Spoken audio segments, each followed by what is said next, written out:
Blue, they want to see you.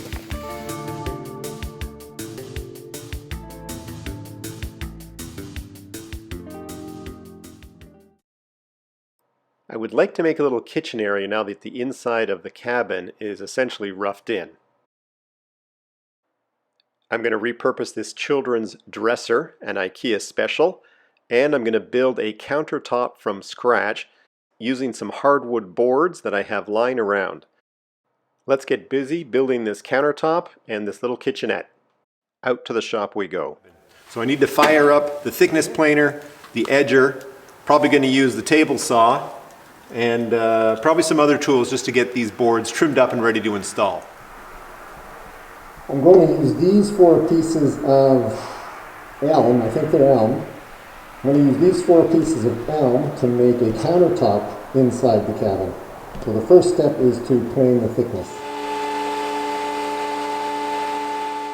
I don't know how many of you watching are experienced planers, thickness planers.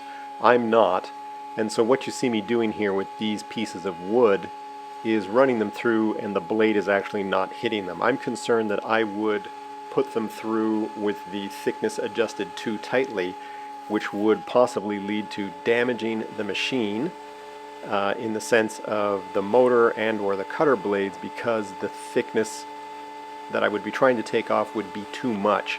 And this elm and maple, these are very hard woods, and it definitely could lead to damage if I tried to do it too quickly. The boards themselves, like I already said, 3 of them are elm, 1 is maple. They came off a sawmill, they're rough cut. They came off a sawmill about 8 years ago. They're nice and dry. I just didn't have any projects I wanted to use them in. Now I do, and so I've got this brand new planer, and I'm just slowly running them through, slowly adjusting the thickness until I start to take off the wood at about maybe a 16th or even a 32nd skim at a time.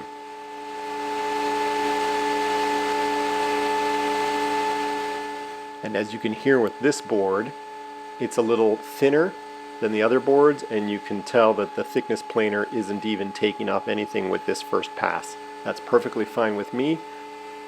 When it comes to woodworking, I think you'll find in many cases a familiar saying most of us are aware of is that the tortoise, slow and steady, wins the race against the impatient hare or rabbit. So in this case, I'm very happy to take my time, adjust the machine accordingly, and not damage or break it.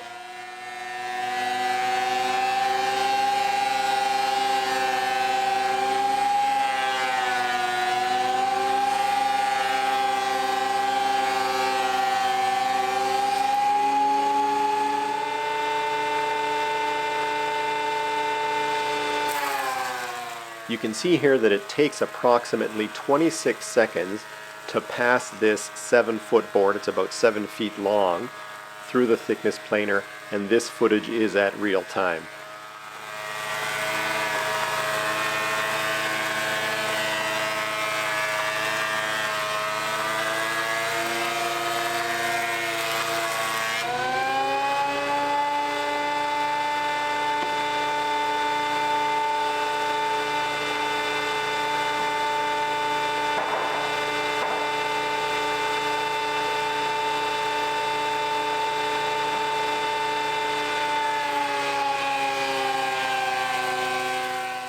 The purpose of the thickness planer is not just to dress it up and make a board look quite nice and smooth. These 4 boards are not the same thickness, so the purpose here, in addition to making them smooth and dress them up, is to slowly adjust that thickness across the 4 boards so that when finished they are exactly the same.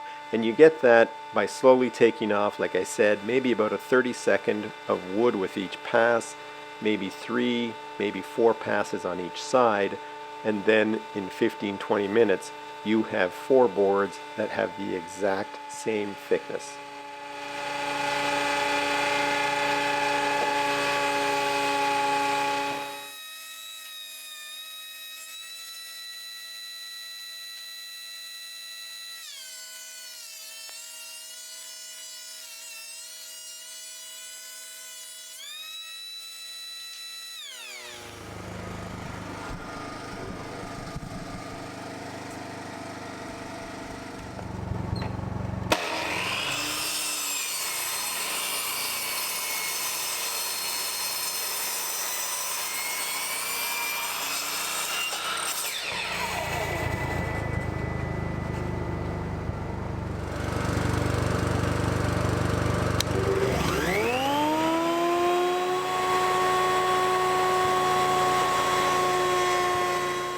I use the edger to put a nice edge on each side of the board, and most importantly of all, and really the purpose of an edger, is to do that at 90 degrees to the face. So you have a piece of hardwood, in this case a piece of hardwood, that is four-sided, all cleaned up, each side square to the other one. So you'd be able to glue it up into a panel and it would be a nice smooth flat surface once done.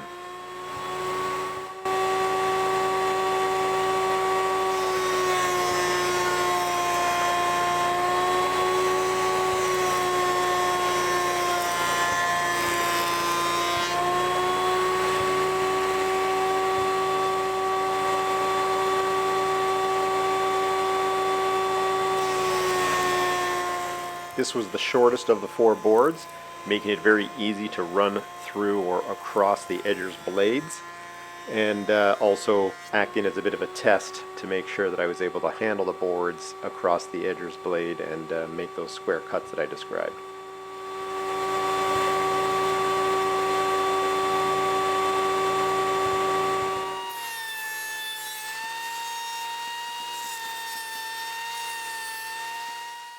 Now I have a second board on the edger here, and you can see by counting the number of passes here that it took me 5 passes to put a long straight edge that's square to the front face of the board. That's quite a bit, and it gives you an indication of how rough this lumber is.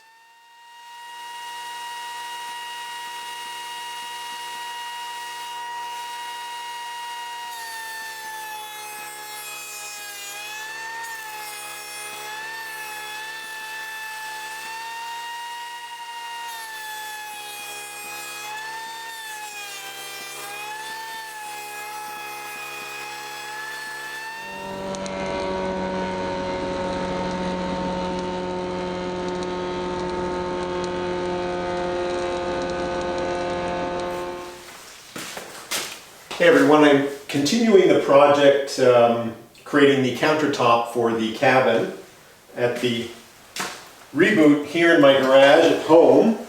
A couple of reasons why. Number one, I thought the glue would set better here in the warmth. We've got a cold spell right now here in Ottawa, or in the Merrickville area.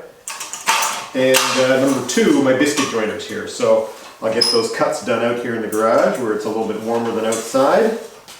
And then I'll take it to the basement where I'm going to do the glue up.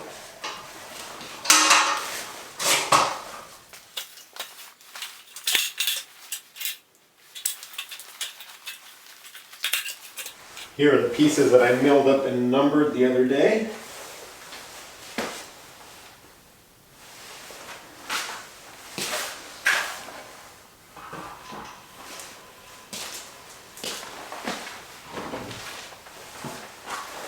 I ran these through my thickness planer.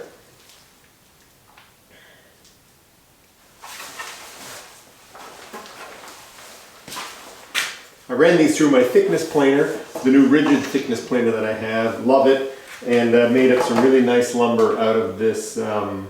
So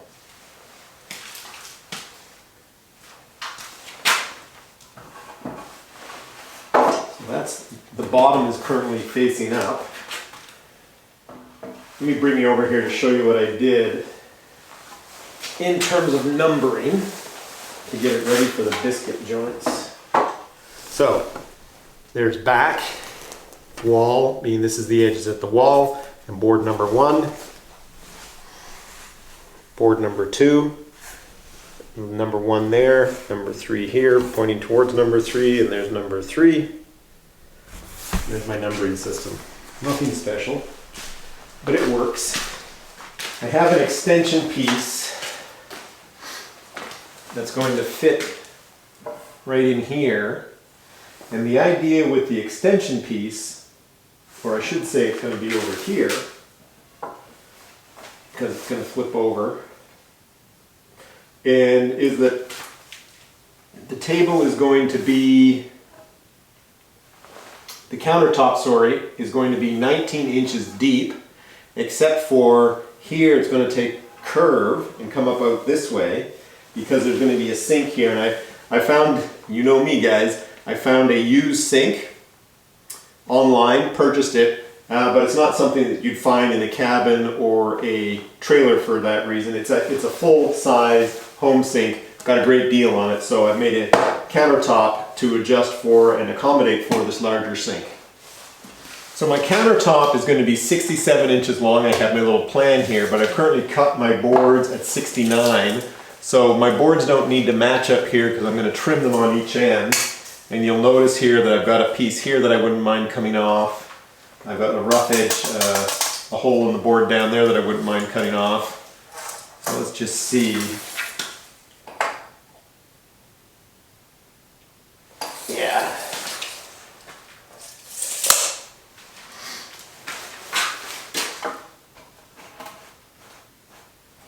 Can offset that one that way, that means get rid of that. Doesn't really show up on the other side of the board, but that one sure does. That's clean, that's clean.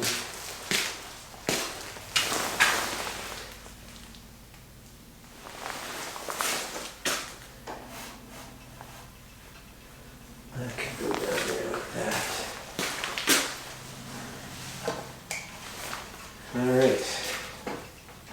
Anyways, I'm going to put 4 biscuits in the boards in each joint. And this one up front here, I'll probably put 3. And I'm just measuring in, I think I'm going to put my first ones in at 9 inches, or 8 inches here.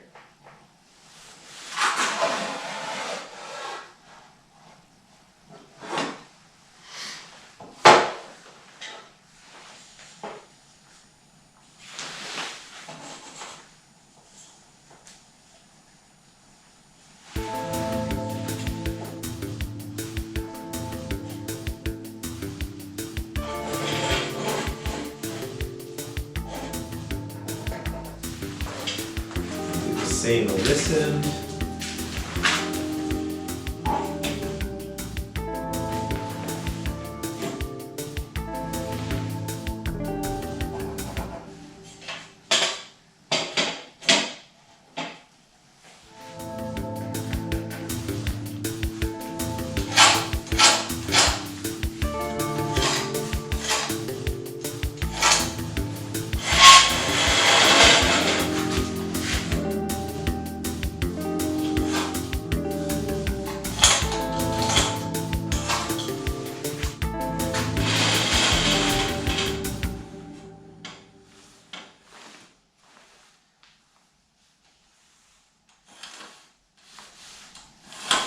Again, everyone, this is the bottom of my workpiece, so I'm not going to have to worry so much about sanding out these pencil marks.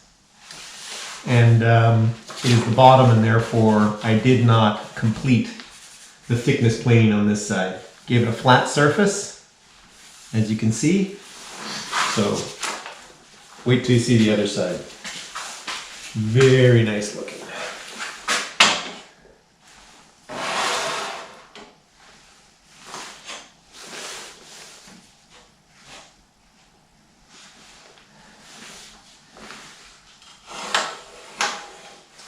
So I have a decent thickness planer here, a Ryobi. Again, not a new tool, probably 15 years old at least, but rarely used. So look forward to getting to use this more often. So now we're going to set the depth.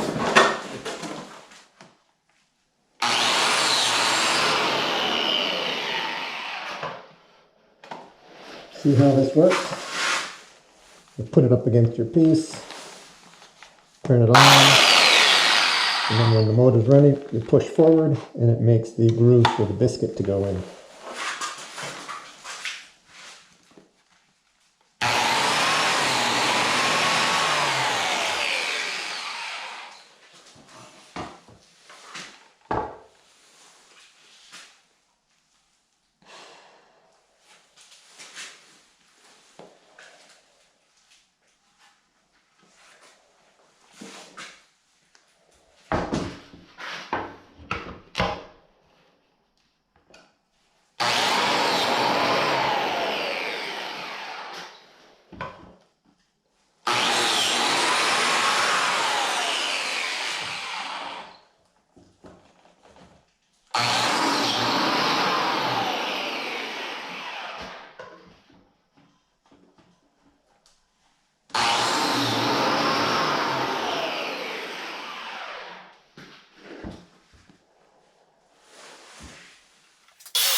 Okay, so I'm now in my basement mechanical room, also my workshop at the house here. I don't know if you can see blue there, making a bit of an appearance here in the basement. Anyways, I've got one glue station here, and I've got another glue station here on the bench top. So once I get them both done together, both done individually, I'll then put them together tomorrow. So let's get started on this one here. So this is the back of the counterpiece, so I'm not going to put any blocking back here to protect when I go to put them together. Let's see how this works. Haven't done a, well, no, I did a, no, I think the last glue up I did of any sort was 2 years ago. I've got a nice wood glue here. The biscuit depth that I'm using, or the biscuit size, is number 10. Glue in there. I've put 4 biscuits in each joint.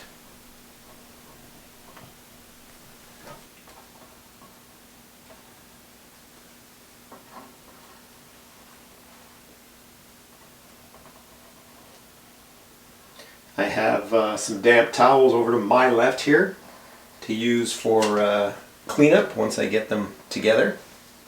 Always a good idea to have those towels handy, just some paper towels. Damp. Just going to use the old finger to smear the glue around. Help it in its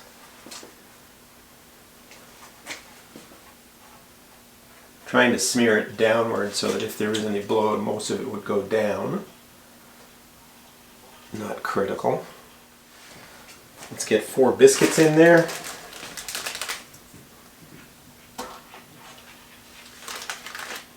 Ooh, maybe put too much glue in these biscuit slots. Take care of that in a second. And if you're new to woodworking, the biscuits just help to strengthen this joint as you bond it together. Take some of that excess glue off of there. What we can do, but actually, don't know why I wasn't thinking about this. We'll take some of this glue and just smear it around the biscuit itself. We want that to. That's the point of these biscuits, is to help to make the joints stronger, give them a little bit more strength.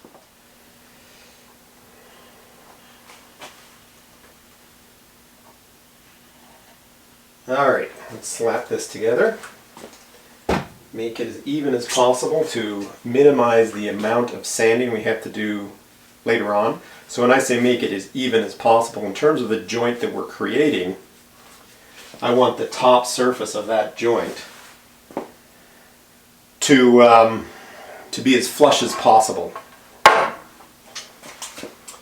Alright, let's get these suckers together.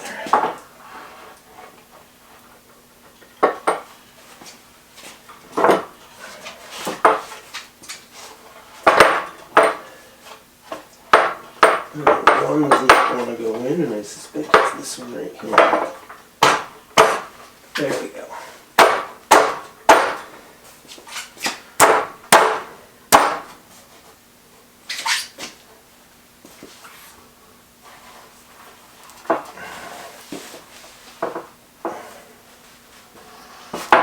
All right.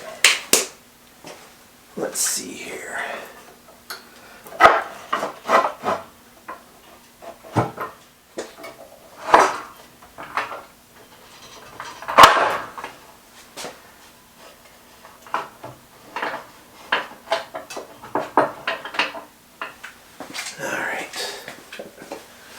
Couple pieces of wood for these front, so I don't want to damage this edge here.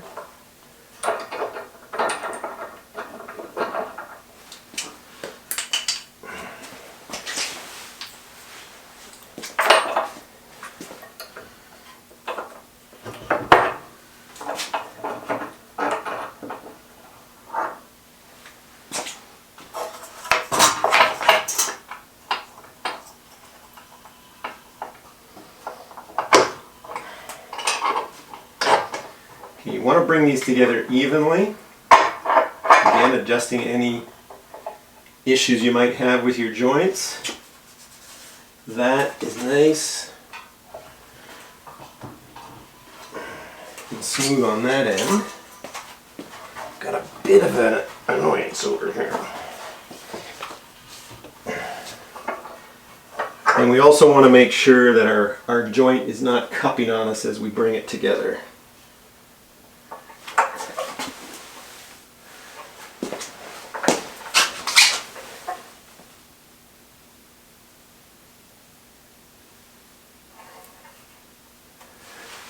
And yes, I'm going to put a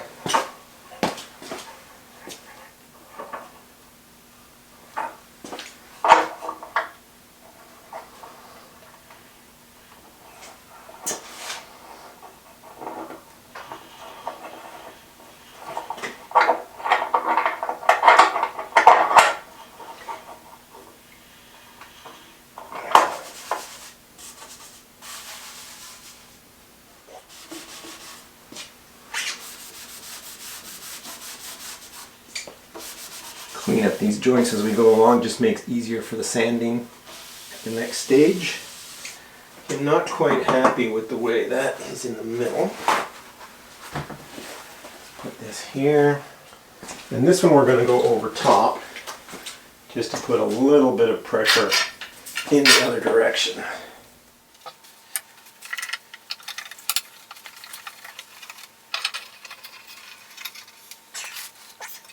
Some nice glue coming up over here.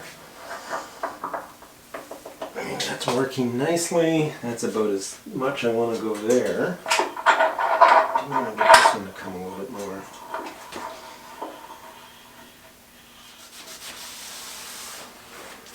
Just have a quick look underneath. Yes, we've got a little drippage down here. Again, not a big deal. More importantly, clean it off the floor. That is very nice looking. Alright, what's my dog up to? Blue, what are you doing out there? You all good? Good girl. Alright. That is one. Let's move over to the other area here. Just some good old product here in Canada called Lepage, or a company called Lepage, which does a lot of adhesives. And this is, again, in Canada you get French and you get the English. This is a wood glue. It's titled as Pro Carpenter's Glue High Initial Tack. I gotta tell you, I got a lot of tack on that when I put it out, when I put it in immediately. So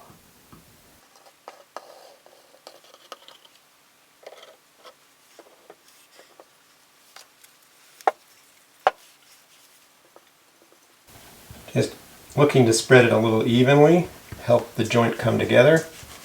Alright, Blue, I think that's ready to go. Clean that finger off. 3 number 10s in there.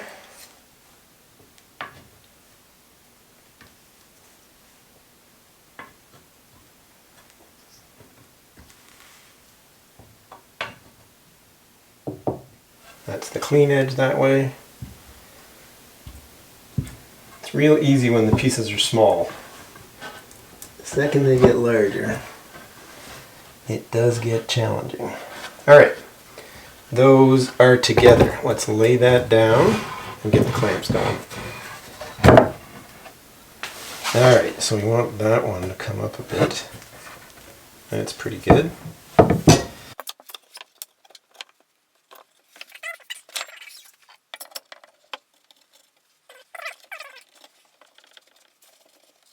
That's going up very nicely. A little bit of sanding is going to be required on this joint right here, but that's okay. That's flat. And let's get one more clamp on there.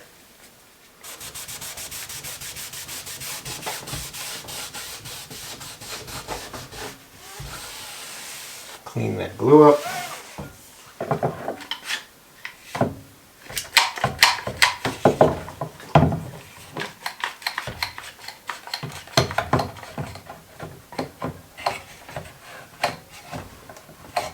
You You're not going to get a lot of pressure out of a clamp like this, but it's better than nothing. So there's Blue sitting there at the entry to the workshop in the basement. There's part of the panel. There's the other part of the panel, each consisting of 2 boards that are now glued up and drying. I'll leave those to set overnight and then bring the 2 pieces together to make the one large panel that'll make the countertop for the cabin.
That's very good looking.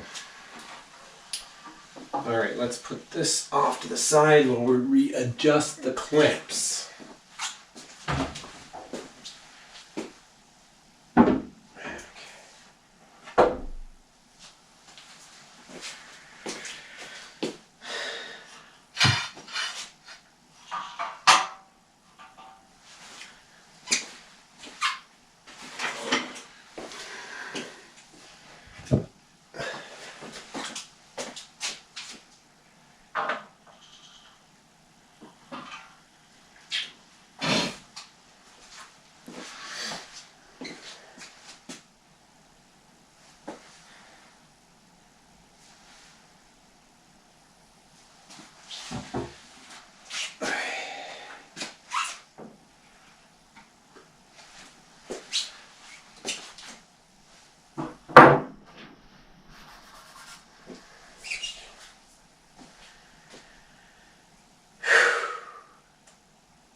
And we're just going to repeat the same process for these 2 panels. We've got 4 biscuits that we're going to insert. And we'll get them glued up. And of course I've got some damp cloths over there to assist with the cleanup.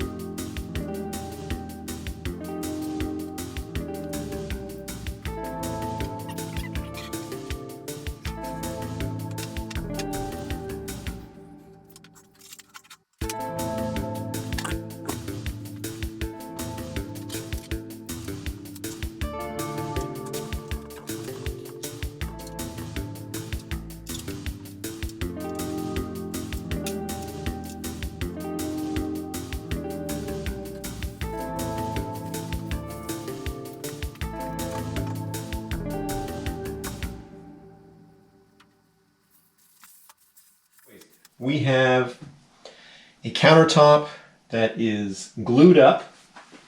Now the total dimensions again of this countertop, it's going to be 19 wide until it comes over here to this area where it's going to flare out and then finish up at about 23 to 24 inches wide. And in this area, we're going to have a rather large kitchen sink that'll fit into the countertop. That's the reason, obviously, for the flare out. So there you go. Another 6 to 8 hours of drying, and we'll be able to pop that off. And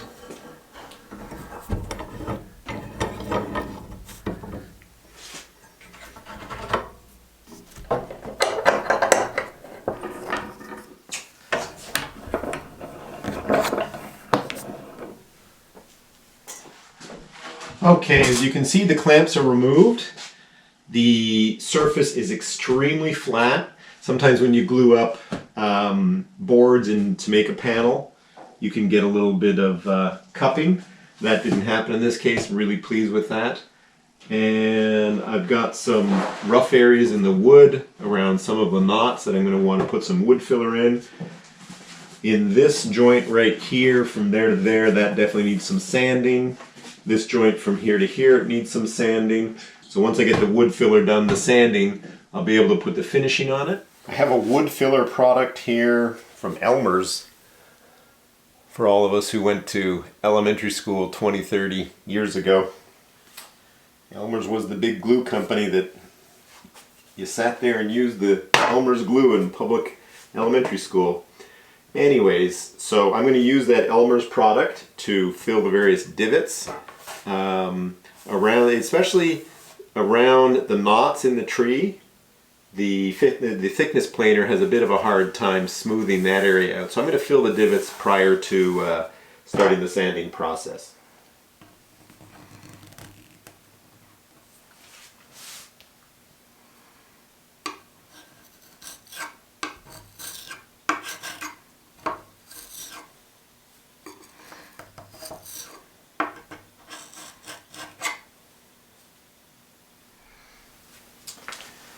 So this problem and this area here, these two areas are going to be cut out in terms of where the sink ends up going. So I need to take care of this, some of this area here, smooth this out, quite a bit of here, a rough area, and this one over here.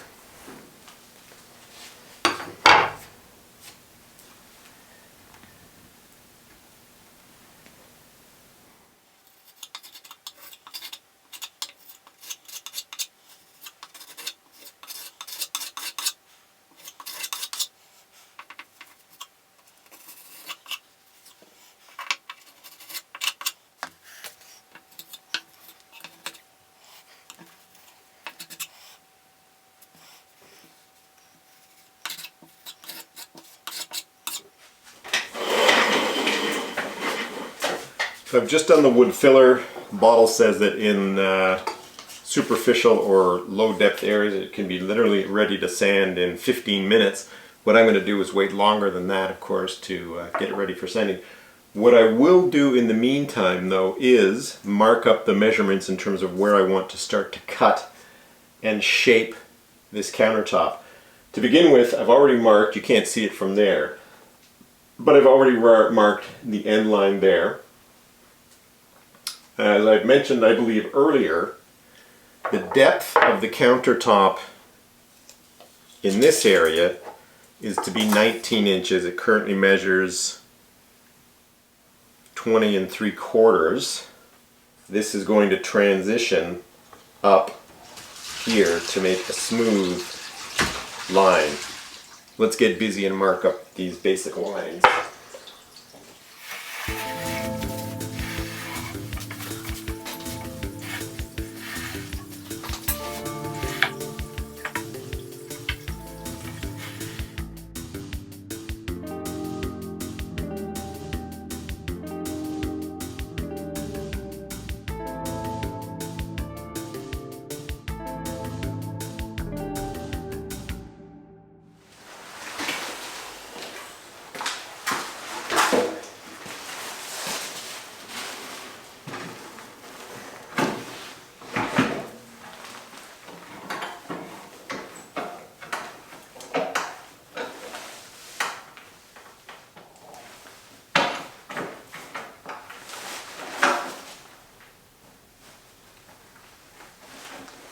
Alright, so I'm getting ready to use my circular saw to trim off the excess material on the countertop here. The ski goggles are on for safety. I know that I can use some other work goggles or work glasses that I have. I find that nothing works quite as good as these goggles. And I'm going to throw on my respirator and my ear protection as well.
So I've got a nice curve here that I'm going to be working on. And so,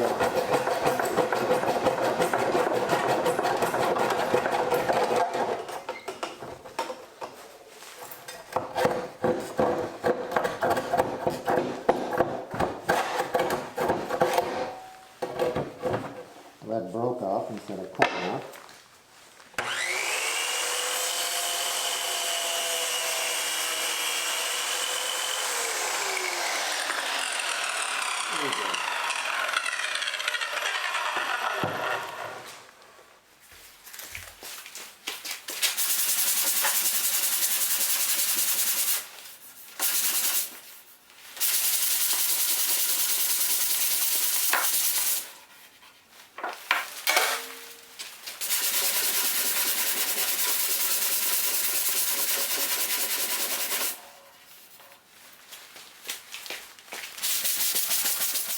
The light sanding takes care of the wood filler quite well.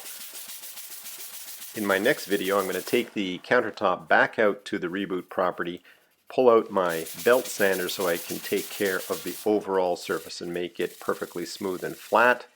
I'll hit it with some fine sanding as well before I stain it with a food-safe product and then install it. Oh, and on the way to installing it, I'm also going to insert a sink into the countertop. So, hope you guys can come out and join me for the next video. Thanks for watching.